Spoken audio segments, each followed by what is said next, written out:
بتقول ست مغسلة في يوم من الأيام راحت تغسل ست كبيرة في السن، عجوزة معدية 90 سنة، وشها مكرمش جدا جدا جدا وجسمها كله مكرمش، عجوزة وشعرها كله أبيض.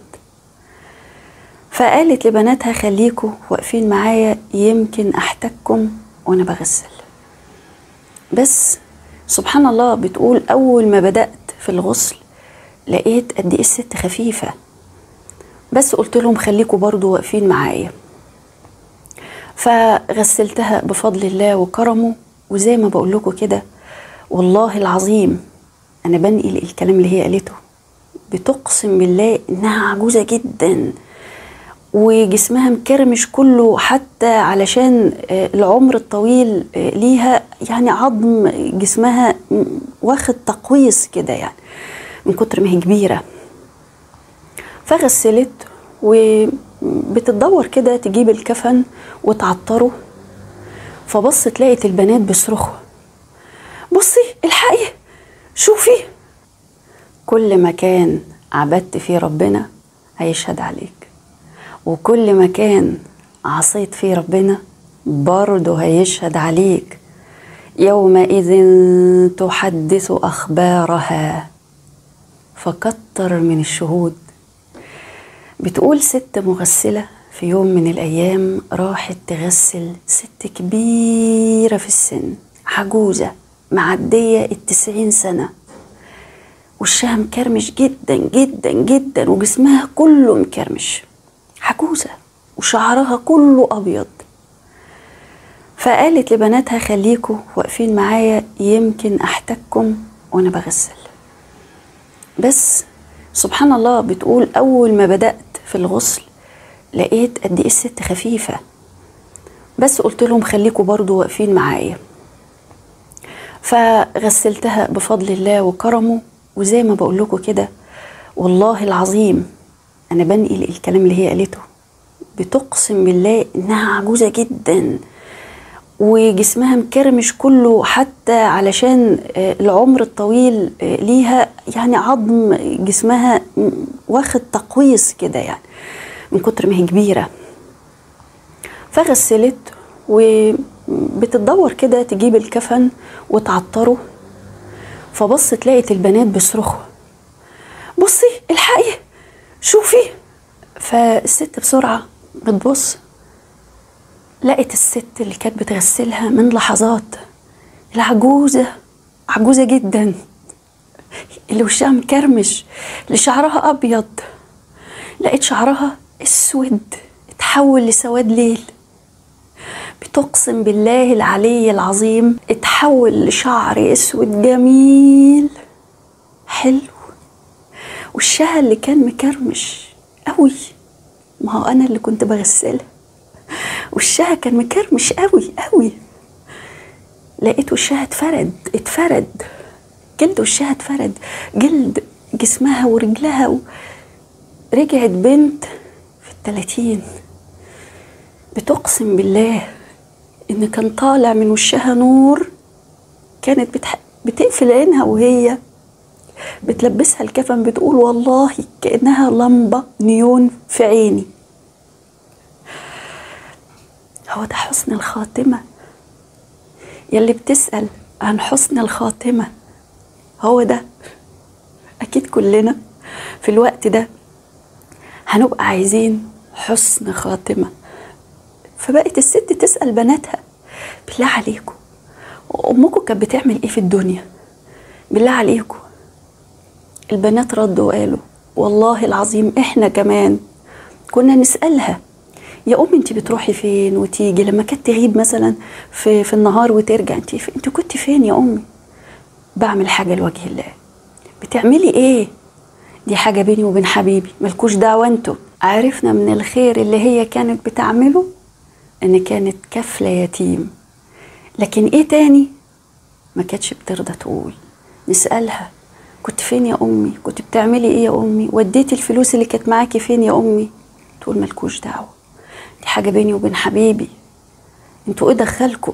على النقيض بقى واحدة تانية، كل ما كانت الست تغطيها بالكفن ما كانش يكفيها، تغطيها تتكشف من ناحية، تشد الكفن تتكشف من ناحية. غيرت الكفن كله وقالت يمكن، وجابت غيره برضه، كل ما تسترها من ناحية تتكشف من ناحية تانية. فعرفت ان في مشكلة، فضلت تقرأ قرآن علشان الأمور تتسهل وهي بتغسلها وبتكفنها، وبرضه الكفن مش ساترها. هو ده سوء الخاتمة. انت عاوز ايه؟ اكيد كلنا عايزين حسن الخاتمة، ربنا ينولها لنا، اللهم امين يا رب العالمين، ويتجاوز عن اخطائنا. خلي بالك الارض دي مش حصى وتراب، لا، دي اعظم شاهد علينا، هتشهد علينا يوم القيامة.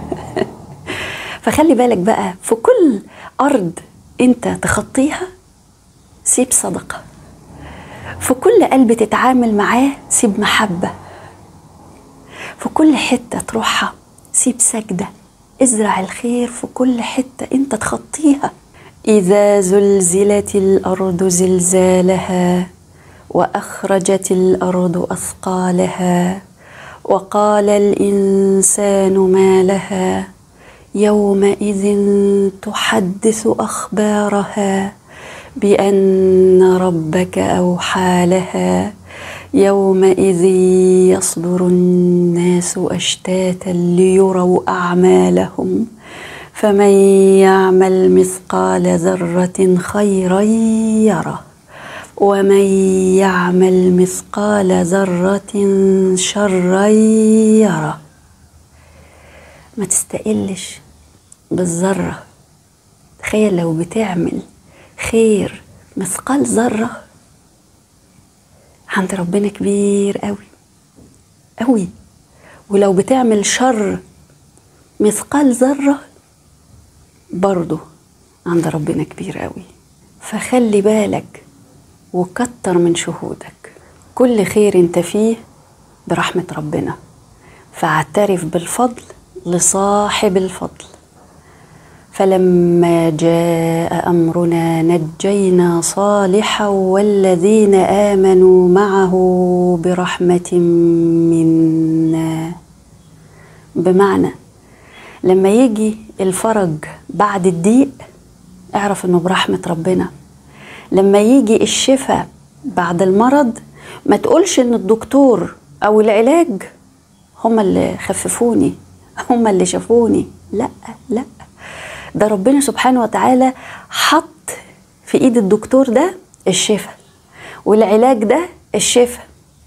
ما تجيش تقول لما تقعد تنتظر الوظيفة تنتظرها فترة طويلة، لما تيجي تقول دي جت بشهادتي، جت بلباقتي، جت لاني عملت انترفيو ممتاز، لا، دي جت برحمة ربنا، هو اللي سهل لك الامور، ربنا سبحانه وتعالى. ولما يجي لك الولد بعد انتظار طويل ولف على الدكاترة وناخد في ادوية كتير، ما تقولش ده جه لان ده انا رحت الدكتور.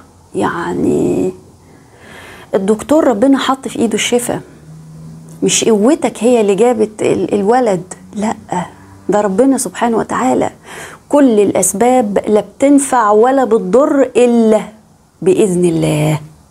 ياما ناس راحوا لدكاترة ولفوا وسافروا بره مصر وما فيش شفاء، وسبحان الله تلاقي فيه تعب كده جاله ما جاش لحد تاني قبل كده. ياما ناس بتحاول تقدم ورقها وتفكر بطريقة عصرية ازاي تقدم شغلها ومفيش برضو. ياما ناس جريت على موضوع الخلفة وبرضو مفيش. كل الأسباب دي بيد الله، هو اللي يقدر يقول كن فيكون، هو سبحانه وتعالى مسبب الأسباب. فتوكل على الله حق التوكل. ربنا يحفظكم جميعا يا رب.